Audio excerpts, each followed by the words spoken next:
you think that the experience on The Bachelorette helped or hurt his career, his music career? At the time it was going on, like right after he had gotten booted, when I met him at his first concert that I saw afterwards, he told me, I had a good I had about a 15-minute conversation with his manager that was there, and he goes, "Oh yeah, we've had to cancel plenty of gigs because people are so upset at him, they don't want him showing up. Stuff we already had booked, and we had to cancel." He had been getting stuff thrown at him on stage a couple times. He's been getting cursed at in public. You know, some people, I mean, honestly, and this is my personal opinion, and if something that you saw on television brings you to the point where you are publicly cursing somebody during their job and being a musician in his job and throwing stuff at him on stage, you're a loser.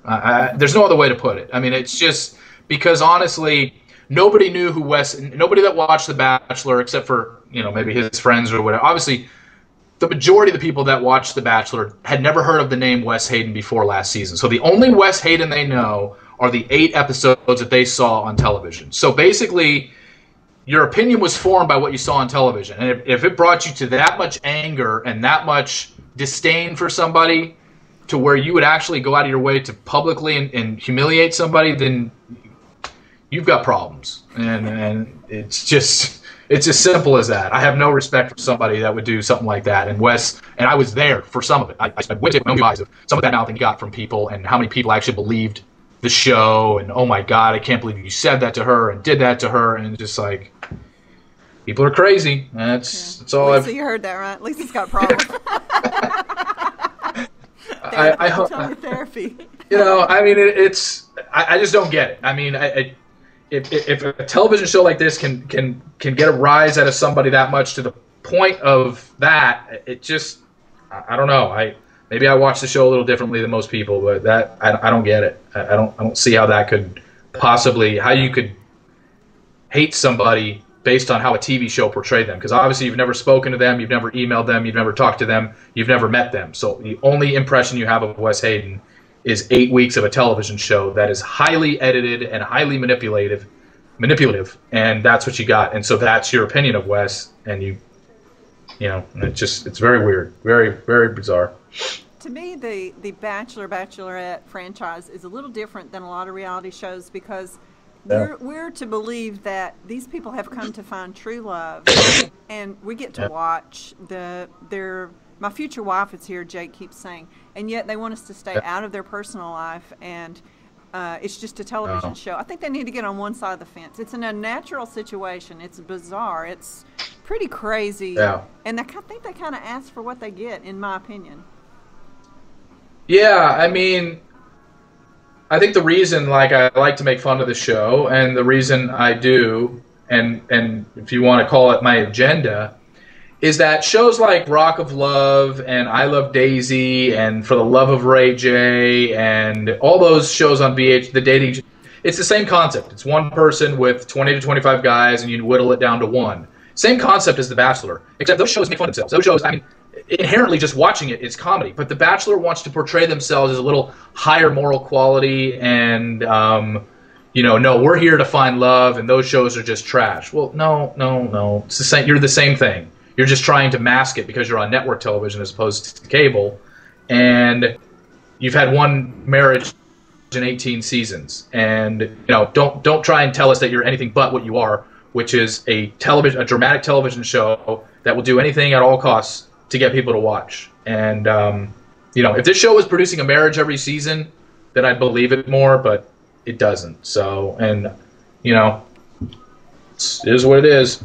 Speaking of that, now last season's Bachelorette with Jillian Harris, she chose Ed, and they made an appearance on the first episode of this season's Bachelor to kind of help Jake out, since Jake was one of the people vying for Jillian's love last season.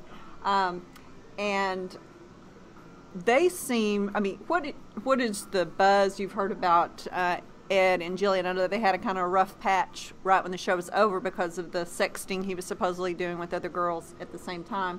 What's your inside scoop on Ed and Jillian? Are they for real? Do they have a future? God, they are the weirdest couple. I honestly don't know. I I don't understand anything that went on. I mean, I know what went on, and I don't understand how Jillian is so, Okay, I don't know, oblivious. What Yeah, or so, why she was so quick to stand by him. I know she, you know, when these allegations came up about the sexting and stuff, and I put that all on my site. I mean, I have the texts and I have the emails that Ed was sending back and forth to these women while he was on the show and while he was off the show, and I put them on my site last season. It's clear as day. Ed was on the show and emailing his girl when he left the first time. He emailed Lindsay Johnson, his girl that he was dating before he left for the show in Chicago, and said, "Can't wait to see you. I'm going to maul you when I get home. Pick me up at the airport." She did. She was the one who he picked up at the airport. They slept together when Ed was home for the week or 2 weeks that he was off the show. And then he went back on the show. He lied to Lindsay so he can go back on the show. I mean, just there's evidence of this. And then it just, you know, it was a big scandal for a couple weeks. They were on the cover of the magazines. The emails and texts got out. And then it just, you know, then it just dissipated. And I think that's why I just think the relationship is so weird. Like, we never got an answer. And I understand. I mean, Jillian and Ed have every right to say, look, we've dealt with it on our own.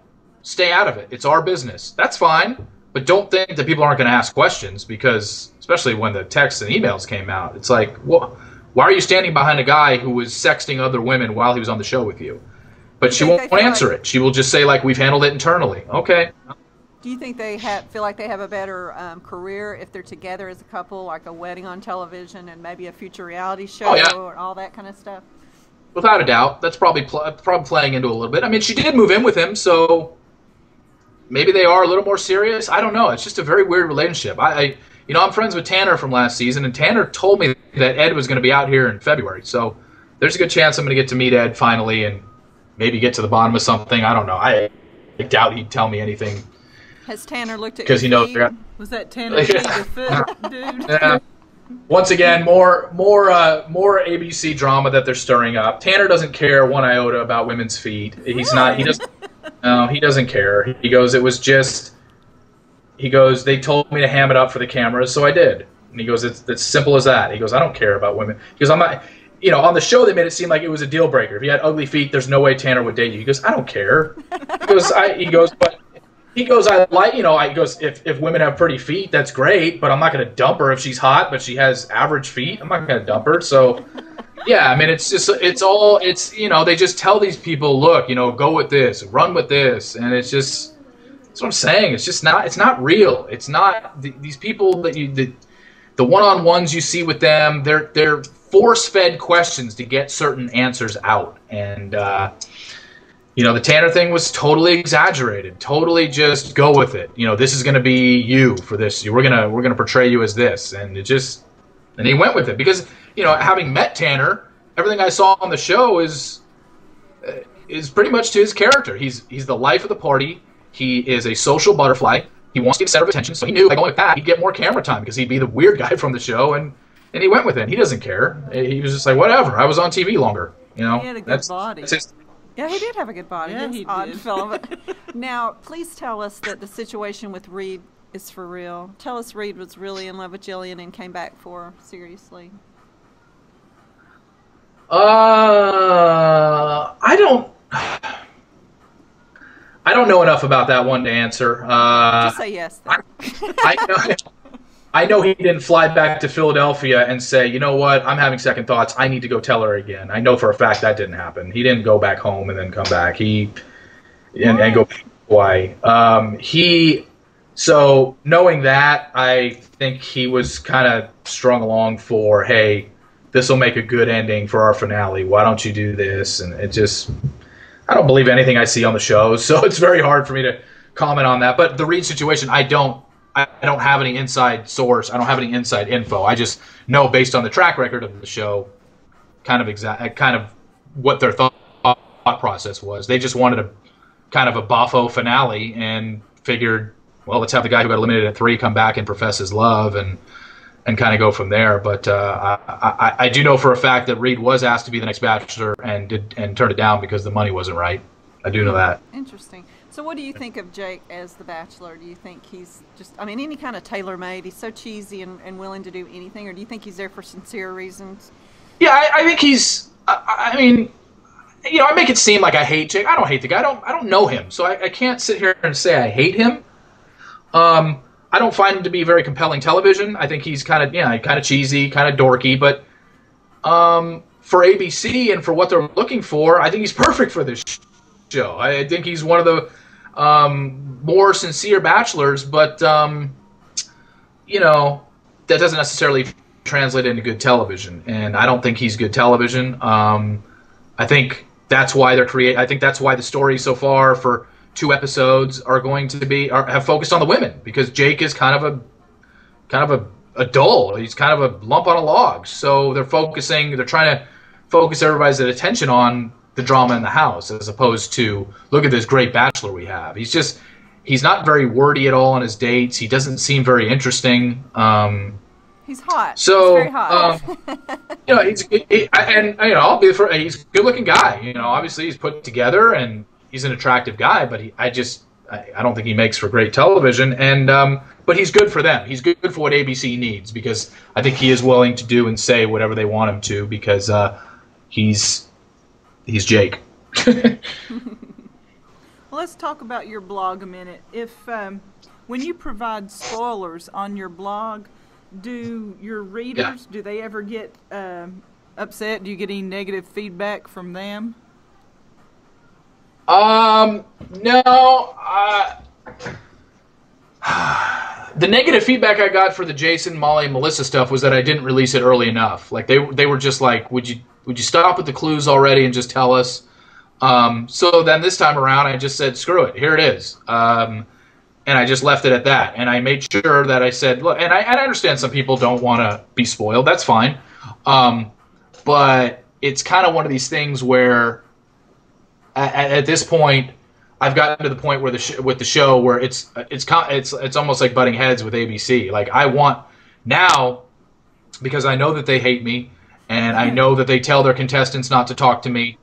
Now it's just like I'm trying to one-up them. I'm trying to beat them to the punch on whatever I can. And when I got this stuff last week, I was like, oh, I'm not sitting on this. I'm going with this, because, you know, never before, 1 episode into the season, has their final 4 been ruined, and final 3 and final 2 and final 1. So yeah, I was very happy about doing that, and I'll do it again if I find out next season.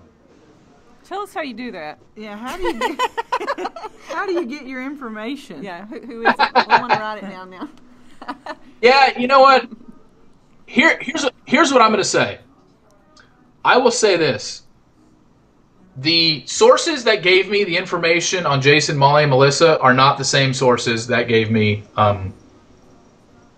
this season's information. I mean, it just and the other point I want to make, and now that I'm talking about it, I forgot to write about it today. Are you sleeping with a producer? Maybe I'll bring it up in tomorrow or Friday's. No. What I wanted to say was, you have an inappropriate relationship with one of the this information. The funny thing is, this information, I don't go searching for it. It finds me. I don't care to go search. I mean, if I get spoilers, great. But I never do it, like, you know, a month before the season starts, like, okay, I got to get in Bachelor mode. I got to go find out. I got to do some research. I don't do anything. But this stuff finds me. So that's the thing I want to make perfectly clear. Like, I don't care whether or not I ruin the show for people, but I'm not going out of my way, because I'm not getting paid for this. I don't make a dime off my site. I'm doing this for fun. So it's one of these things where if people are gonna tell me stuff, I'm gonna listen and I'm gonna corroborate it. If it's good enough and it's juicy enough, yeah, I'll go with it. And this stuff obviously was, and I know it's real, but this stuff found me. I did not lift a finger looking for doing investigative work on this. Since I found the information, I've had to make phone calls and had to send out emails, but like I said, up until Monday afternoon, last Monday, I had nothing on this season, and it just all of a sudden fell into my lap once again. And okay, well, let me ask you this: it's weird how it finds me. You can't tell us who or how, but can you tell us why? What is the motivating factor for these people who give you this inside information? I think they know I'm an independent. Because I'm an outside organization. I have no affiliation with ABC. I have no affiliation with anybody involved in the show.